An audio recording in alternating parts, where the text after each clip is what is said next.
Palakkad MLA. Rahul മാങ്കൂട്ടത്തിനെതിരായ പീഡന പരാതികളിൽ കേരള രാഷ്ട്രീയത്തെ പിടിച്ചുലയ്ക്കുന്ന പുതിയ വെളിപ്പെടുത്തലുകൾ പുറത്തു വന്നിരിക്കുകയാണ്.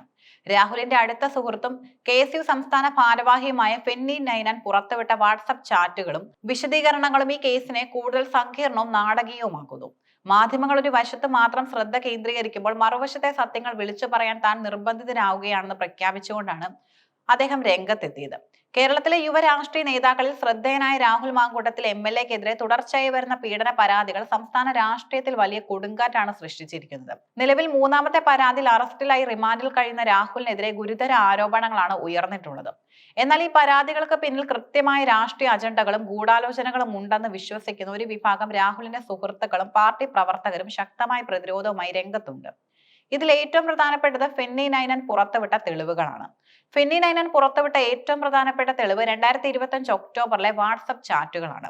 പരാതിക്കാരി 2024 ഏപ്രിലിൽ രാഹുൽ തന്നെ 3 മണിക്കൂർ ബലാത്സംഗം ചെയ്തുവെന്നാണ് മൊഴി നൽകിയിരിക്കുന്നത്. എന്നാൽ അതിന് 1.5 വർഷത്തിന് ശേഷം 2025 ഒക്ടോബറിൽ പോലും ഈ സ്ത്രീ രാഹുലിനെ കാണാൻ അതിയായ താല്പര്യം പ്രകടിപ്പിച്ചുവെന്നാണ് ഫെന്നി പറയുന്നത്.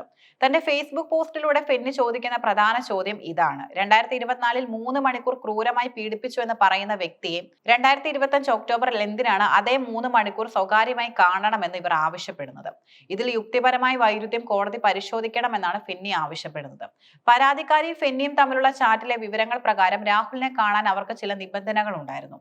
പാലക്കാട് ഓഫീസിൽ വെച്ച് MLA കാണാൻ ഫെന്നി നിർദ്ദേശിച്ചപ്പോൾ അവർ അത് നിരസിച്ചു. ഓഫീസിൽ പാർട്ടി പ്രവർത്തകരും സ്റ്റാഫും ഉള്ളതിനാൽ തനിക്ക് വേണ്ട രീതിയിലുള്ള സ്വകാര്യത ലഭിക്കില്ലെന്ന് അവർ പറഞ്ഞു. രാഹുലിന്റെ ഫ്ളാറ്റിൽ വെച്ച് കാണാനാണ് അവർ ആഗ്രഹം പ്രകടിപ്പിച്ചത്. I prefer his flat, safe place, night ആയാലും കുഴപ്പമില്ല എന്നവർ സന്ദേശമായി അയച്ചത് ഫെന്നി അവകാശപ്പെടുന്നു. ഫ്ളാറ്റിൽ സൗകര്യമില്ലെങ്കിൽ MLA ബോർഡ് വെക്കാത്ത ഒരു സ്വകാര്യ വണ്ടിയിൽ 3-4 മണിക്കൂർ യാത്ര ചെയ്യാൻ രാഹുൽ വേണമെന്നതായിരുന്നു അടുത്ത ആവശ്യം. ഇത്രയും കാലം പീഡിപ്പിച്ച വ്യക്തിയോട് ഒരാൾ ഇങ്ങനെ സംസാരിക്കുമോ എന്നാണ് ഫെന്നി ജനങ്ങളോട് ചോദിക്കുന്നത്. രണ്ടാമത്തെ പരാതിയിൽ ഫെന്നി നൈനാനെതിരെയും ആരോപണങ്ങൾ ഉയർന്നിരുന്നു. ഒരു പെൺകുട്ടിയെ ഹോം സ്റ്റേയിൽ എത്തിക്കാൻ ഫെന്നി കാർ ഓടിച്ചു എന്നതായിരുന്നു ആ പരാതി. എന്നാൽ ഈ ആരോപണം അടിസ്ഥാനരഹിതമാണെന്ന് ഫെന്നി പറയുന്നു. അങ്ങനെ ഒരു സംഭവമേ നടന്നിട്ടില്ലെന്നും തന്നെ ചോദ്യം ചെയ്തിട്ട് പോലീസ് അറസ്റ്റ് ചെയ്യാത്തത് തെളിവുകൾ ഇല്ലാത്തതിനാലാണെന്നും അദ്ദേഹം വാദിക്കുന്നു. കൂടാതെ പരാതിക്കാരി തനിക്ക് 5000 രൂപ നൽകിയിട്ടുണ്ടെന്ന് ഫെന്നി വെളിപ്പെടുത്തി. ഇതൊരു KSU പരിപാടിക്ക് നൽകിയ സംഭാവനയായിരുന്നു. ഈ പണം സ്വീകരിച്ച ദിവസം തന്നെ അവർ എടുത്ത കൂപ്പണുകളുടെ ചിത്രം സഹിതം ഇൻസ്റ്റാഗ്രാമിൽ സ്റ്റോറി ഇട്ടിരുന്നുവെന്നും ഫെന്നി വ്യക്തമാക്കുന്നു. 2025 നവംബർ വരെ ഈ സ്ത്രീയുമായി താൻ സൗഹൃദത്തിലായിരുന്നുവെന്നും അദ്ദേഹം ഓർമ്മിപ്പിക്കുന്നു. ഈ കേസിൽ രാഹുൽ മാങ്കൂട്ടത്തിനെതിരെ ഏകപക്ഷീയമായ മാധ്യമ വിചാരണയാണ് നടക്കുന്നതെന്നും ഫെന്നി ആരോപിക്കുന്നുണ്ട്. രാഹുലിന് അനുകൂലമായ തെളിവുകൾ തന്നെ കൈവശമുണ്ടെന്ന് ചില മുഖ്യധാര മാധ്യമങ്ങളെ അറിയിച്ചെങ്കിലും അവർ അത് കൊടുക്കാൻ തയ്യാറായില്ല. തങ്ങളുടെ അജണ്ടയ്ക്ക് ചേരുന്ന വാർത്തകൾ മാത്രമേ അവർ നൽകുന്നുള്ളൂ എന്ന് ഫെന്നി കുറ്റപ്പെടുത്തുന്നു. കൂടാതെ സോഷ്യൽ മീഡിയയിൽ തനിക്കെതിരെ നടക്കുന്ന സൈബർ ആക്രമണങ്ങളെ കുറിച്ചും അദ്ദേഹം പരാമർശിക്കുന്നുണ്ട്. ഇടതുപക്ഷ കേന്ദ്രങ്ങളിൽ നിന്നാണ് ഇത്തരം ആക്രമണങ്ങൾ ഉണ്ടാകുന്നതെന്നും തന്റെ കുടുംബത്തെ പോലും ഇതിലേക്ക് വലിച്ചിഴയ്ക്കുകയാണെന്നും അദ്ദേഹം വേദനയോടെ പറഞ്ഞു.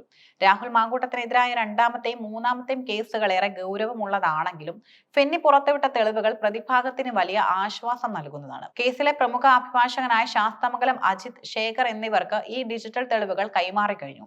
ഭാരതീയ ന്യായ സംഹിത പ്രകാരം പീഡന പരാതികളിൽ അതിജീവിതയുടെ മൊഴി പ്രധാനമാണെങ്കിലും ഇത്തരത്തിലുള്ള ഡിജിറ്റൽ തെളിവുകൾ പരാതിയുടെ വിശ്വസ്തതയെ ചോദ്യം ചെയ്യാൻ പര്യാപ്തമാണ്. നിയമവ്യവസ്ഥയിൽ സത്യം തെളിയുമെന്ന് ഫെന്നി ഉറച്ചു വിശ്വസിക്കുന്നു. ഈ പീഡന പരാതികൾക്ക് പിന്നാലെയാണ് വാമനപുരം MLA DK മുരളി രാഹുലിനെ അയോഗ്യനാക്കണമെന്ന് ആവശ്യപ്പെട്ട് സ്പീക്കർക്ക് പരാതി നൽകിയത്.